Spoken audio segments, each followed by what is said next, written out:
So here is the current look of the car.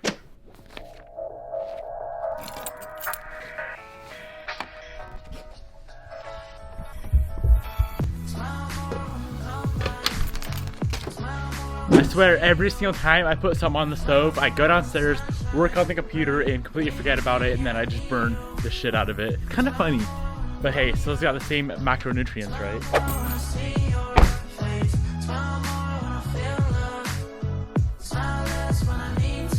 What is up, guys? Welcome to the vlog. I'm starting this vlog off kind of late today. It's like 7 p.m. and I'm headed into town right now. I'm probably gonna do some pulls in the Evo because I've been getting a few questions wanting to see how fast this thing is now, like the speedo wise. It's currently Tuesday and we always go to Taco Tuesday, just talk about life and kind of reconnect in a way, I guess you could say. And then tomorrow morning I gotta go drop off all those packages I just put in the car. I sold the Tomei exhaust, so that's going out to, Frick, who bought it? I forget your name. And then all the Boston orders. Guys, you've been incredible so far. Thank you so much for the support. I thought I was wearing one right now. This is actually my brother's shirt. But yeah, first link in the description box below is always my new website, boston.com. Stickers, air fresheners, posters, and apparel. So go check it out. There may be something you like.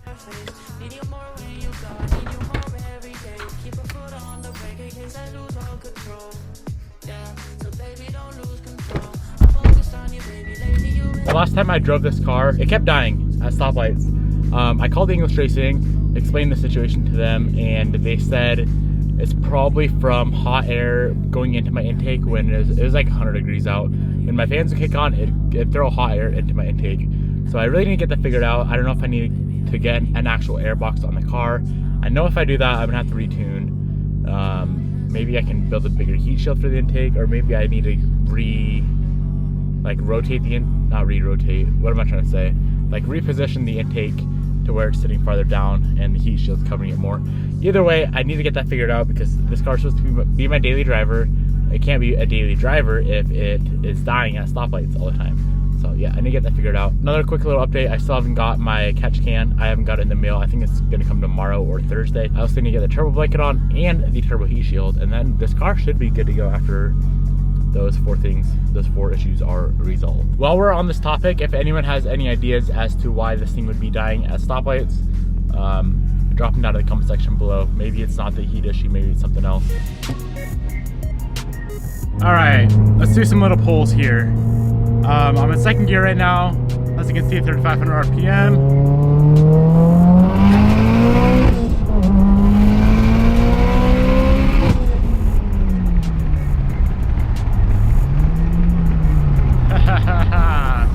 Oh man, as you guys can see, this motherfucker gets down.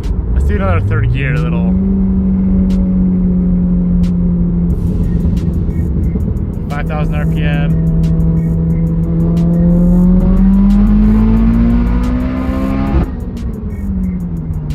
Go damn! After doing those pulls, I'm betting $5 that my dipstick has blown out. Oh, wow. I guess I owe you guys $5. It did the other couple times I did a pull, but for YouTube, it wants to stay in. That's good. Hello.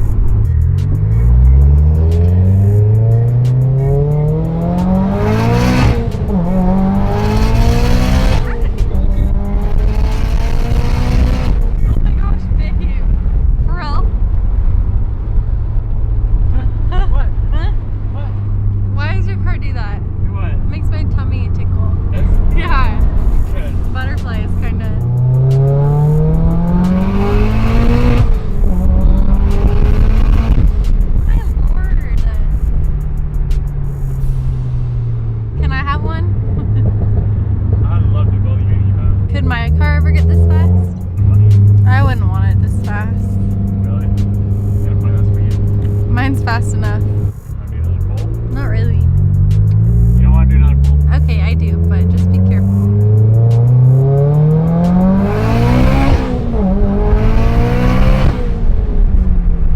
You guys want to see how hot a turbo gets? There we go. Look at this shit, guys. Do you see why I can start to show on fire now, babe?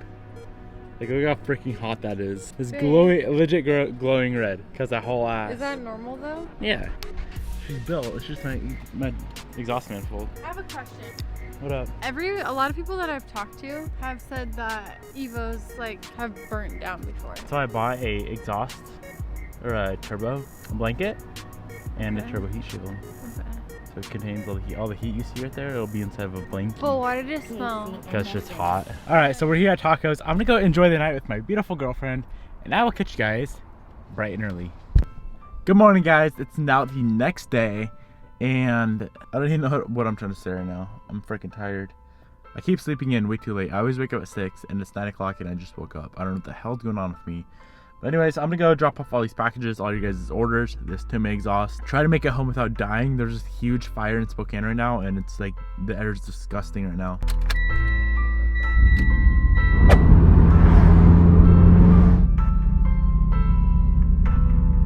I really need to get that issue figured out with the car dying. I was leaving the post in that place where I was shipping all the orders out, and I backed up.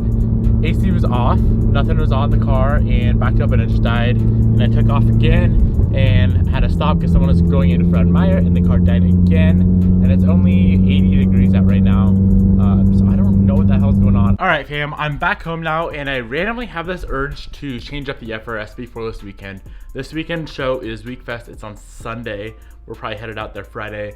But I'm gonna go down to the shop right now. I wanna get that car looking better. So what I'm gonna do, add a little bit more camber, pull the wheels out about 10 millimeters all around front and rear. So add bigger spacers, which I already have. That's why I'm gonna go do that right now. The car should be looking pretty freaking good for this weekend.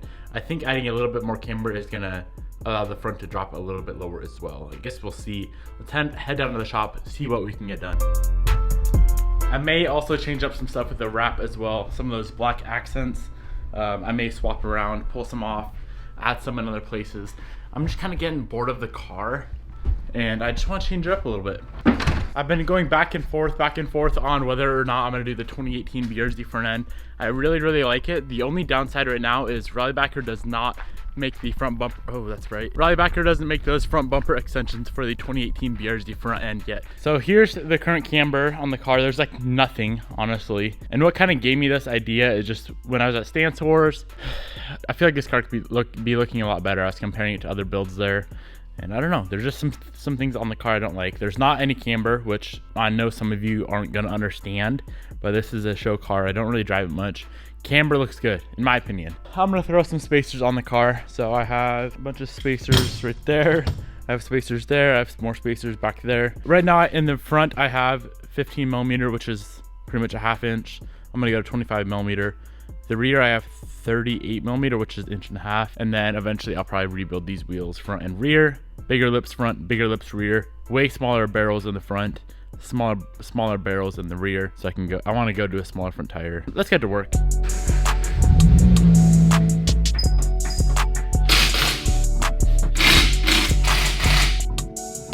I got everything done, new spacers up front, and I cambered it out more using the top camber plates. Let's go ahead and slowly air this thing out, see if there's enough camber on it to where the tires are gonna clear the fenders.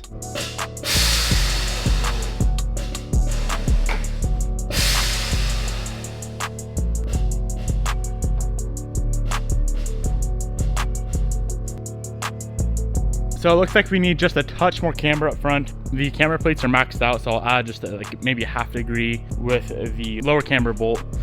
As you can see, there's a little bit of camber on it now. Before there was, well, like 4 degrees. Now it's maybe 5 or probably 6 degrees now, I would say. Just a tiny bit more. So I got pretty far on the front end, and I noticed that every time I would set the car down, everything was bowing out. So I pulled the over fender off and noticed that my tire is hitting this fender. So I'm gonna trim that. Should be really easy to do. I'm not gonna measure anything. I am just gonna full sned.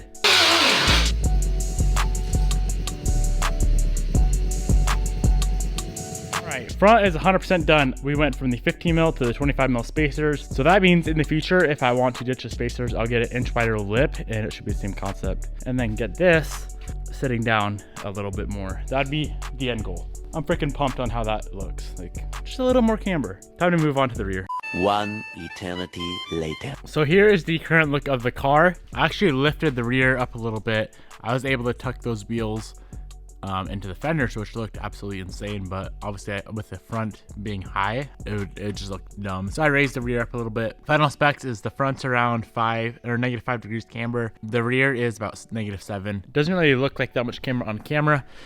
Let's get down here so you can kind of see. That kind of shows it better. But yeah, just a little different look for the car.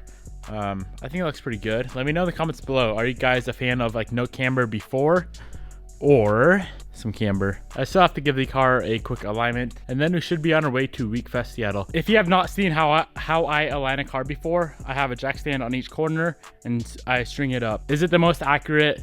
No, it's not the most accurate, but does it work for a freaking stance car like this?